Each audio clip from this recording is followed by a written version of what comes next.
You know, the right screen in the right spot can be the difference between an eyesore and a decorative feature in the garden. I love the look of rusted metal in a garden. I think it adds style and character to outdoor living areas. So check out these garden screens from Northcote Pottery. So they're made from a weathering steel, which means you get this lovely natural rusted appearance. And they come in different sizes and patterns, which means that you can use them to block unsightly views, create privacy, and decorate every corner of the garden. This bare old fence is screaming out for a makeover. So in go these Moroccan-style geometric screens. And what a difference!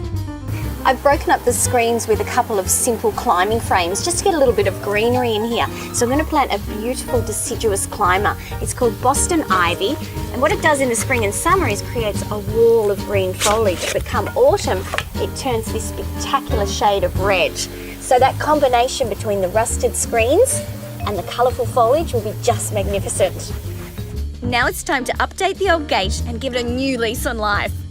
Goodbye boring gate palings, hello stylish new entrance.